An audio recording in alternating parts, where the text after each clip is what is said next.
ভারতের পশ্চিমবঙ্গে গত ২৩ ও ২৯ এপ্রিল ২ দফায় বিধানসভার ভোট গ্রহণ অনুষ্ঠিত হয়। তবে এই নির্বাচন ঘিরে শুধু ভারতের রাজনীতি নয়, আলোচনায় এসেছে বাংলাদেশও। নির্বাচনের আগে কথিত অবৈধ বাংলাদেশি অনুপ্রবেশকারী অভিযোগে অনেককে ভোটার তালিকা থেকে বাদ দেওয়া হয়েছে। একই সঙ্গে ভারতের কেন্দ্রীয় ক্ষমতাসীন দল বিজেপি বিভিন্ন ক্ষেত্রে এই নির্বাচনের সঙ্গে বাংলাদেশকে জড়ানোর চেষ্টা করেছে।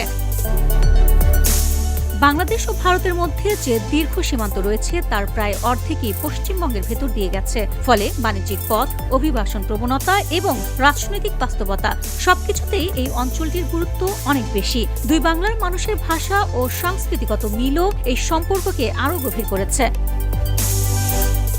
যদিও ভারতের পররাষ্ট্রনীতি নির্ধারণ করে নয়াদিল্লি, তবে সেই নীতির বাস্তব প্রয়োগ অনেকটাই নির্ভর করে পশ্চিমবঙ্গের মতো সীমান্তবর্তী অঞ্চলের ওপর। সীমান্ত ব্যবস্থাপনা, রাজনৈতিক পরিস্থিতি, এমনকি পানি বণ্টন নিয়ে আলোচনাও প্রভাবিত হয় এখানকার রাজনৈতিক অবস্থার মাধ্যমে। এবারের নির্বাচনের সবচেয়ে আলোচিত বিষয় ছিল অবৈধ অভিবাসী ইস্যু। নির্বাচনের আগে প্রায় ৯০ লাখ ভোটারকে ভোটার তালিকা থেকে বাদ দেওয়া হয়, যা মোট নিবন্ধিত ভোটারের প্রায় ১৯%। এই বিষয়টি নির্বাচনের গুরুত্বকে বাংলাদেশের জন্য আরও বাড়িয়ে দিয়েছে।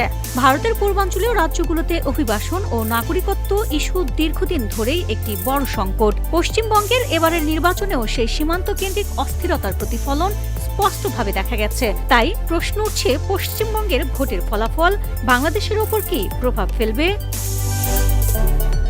VOD Bangla news desk.